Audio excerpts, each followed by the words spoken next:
Oi pessoal, então retornamos para a nossa série de vídeos sobre algoritmos genéticos. Agora nós vamos falar do critério de parada. Quando que o nosso algoritmo genético vai parar? Só revisando, a gente viu importação das bibliotecas, como carregar o dataset, e aí nós estamos usando o FET OpenML do Scikit-learn, carregando o dataset 1122, que é um dataset de mamas e próstatas, para classificar em tecido de mama e de próstata, e nós estamos carregando o dataset dividido em XY, ou seja, a variável x guarda os atributos, a variável y guarda as classes. Depois nós pegamos esse dataset e separamos, fizemos uma separação entre um split entre treino e teste. Colocamos 70% para treino, 30% para teste. Eu determinei isso aqui e esse dataset está estratificado, ou seja, a porcentagem de classes que estão no dataset original são mantidos nas divisões aqui nos nossos splits. Beleza? Falamos da codificação do problema. É um problema de seleção de atributos, então nós vamos criar indivíduos para uma população. Esses indivíduos vão ter 0 e 1, aqui está a nossa população inicial, 30 indivíduos, 10.937 atributos para cada indivíduo. E aí eu vou utilizar o atributo a coluna que for 1, eu vou pegar o atributo lá do meu dataset e vou utilizar no treino e no teste.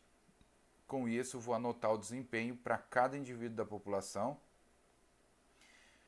e eu posso medir quem está me dando o melhor desempenho.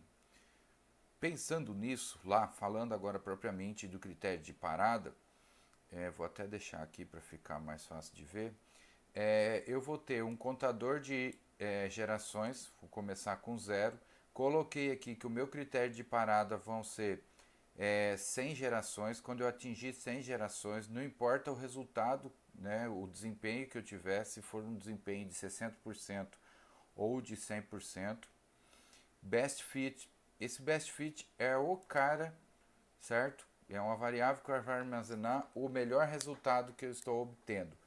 Mas, como no nosso caso pode dar muitos valores, muitos indivíduos que deem o mesmo resultado, é legal criar uma lista para o best fit. E daí serão os melhores, Eu vou armazenando nessa lista quem são os melhores. A cada geração eu atualizo essa lista colocando os melhores indivíduos, os indivíduos mais adaptados, os indivíduos que conseguiram o melhor resultado de acordo com a minha medida de desempenho. Perturbação é um contador que eu posso utilizar. Isso aqui não é um opcional. Por exemplo, a cada 5 iterações, 5 gerações, o meu best fit sempre é o mesmo. Quer dizer, eu posso estar preso num ótimo local. Aí eu posso colocar 5 gerações, 10 gerações, vai depender do tanto de aleatoriedade. Quanto mais aleatoriedade, maior pode ser o valor de perturbação. Quanto menos aleatório, mais fácil de ficar preso num ótimo local, e então o meu perturbação pode ser menor. Geralmente entre 5 e 10.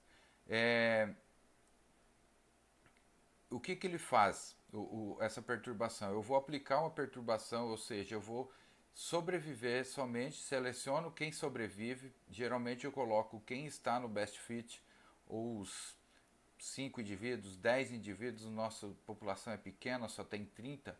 Então os 5 melhores indivíduos que estão dando melhores resultados, de acordo com a minha medida de desempenho, vão sobreviver, e o restante eu crio todo aleatório, como se fosse criar uma população inicial. Só mantenho os melhores, 5 ou 10 melhores, que é para garantir que pelo menos na próxima rodada eu vou ter o mesmo desempenho ou melhor. Não vou piorar porque eu já tenho esses caras que chegaram num desempenho melhor, até agora. Foram os melhores desempenhos que eu tive até agora. Beleza? Andando um pouquinho mais, a nossa função de avaliação Então, vai ser, eu gerei a população inicial, entrei no laço do genético e aí eu vou fazer uma avaliação, certo? Eu vou classificar e testar. Eu vou ter que escolher uma medida de desempenho. Isso é chamado de função de avaliação ou função objetivo.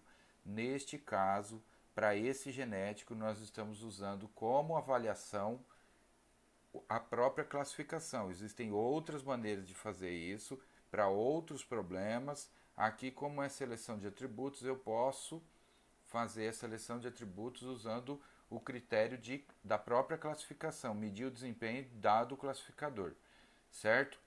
E aí eu vou ter que analisar qual medida de desempenho eu vou utilizar. A ou C, a área abaixo da curva ROC, né?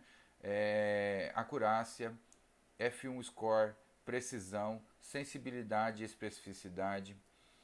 No caso desse último, são duas medidas. Fica difícil de comparar com outro indivíduo quando eu tenho dois valores para serem comparados. Então é legal usar um valor só. A maioria dos trabalhos fala de acurácia, que é a quantidade de acerto. Alguns citam precisão, certo? Muita gente até confunde acurácia e precisão como sinônimo, mas não são. A gente pode fazer um vídeo depois mais para frente falando só dessas medidas de desempenho. Mas aqui para esse trabalho, a grosso modo, o que eu gostaria de dizer é: a acurácia é uma medida legal e precisão quando a base está balanceada, ou seja, o meu dataset tem a mesma quantidade de classes, supondo duas classes, né? Tem a mesma quantidade para a classe 1, mesma quantidade para a classe 2. Quando o dataset está desbalanceado, é legal levar em consideração uma medida que leve em consideração os acertos e os erros. Então a AUC é legal para isso, a F1 é legal para isso, sensibilidade e especificidade também, só que são dois valores que eu tenho que analisar, fica um pouco mais complicado, porque se aumenta um e diminui o outro, qual que foi melhor, né? Então, juntar tudo num valor só, que é o que a AUC faz e o F1 faz, é legal. Então, base desbalanceada, usem medidas que levem em consideração erro e acerto. Base balanceada, eu posso usar medidas mais clássicas, vamos dizer assim. Beleza? Depois a gente faz um outro vídeo falando só dessas medidas de desempenho, tem muitas outras, índice capa e por aí vai, tem um monte de outras medidas que a gente pode utilizar. Feito a classificação, anotei o desempenho de cada um dos meus indivíduos, 30 indivíduos da população, eu vejo se é a hora de aplicar perturbação. Se não for, eu vou para a geração da nova população. Na perturbação também gera nova população, mas não usando os operadores genéticos.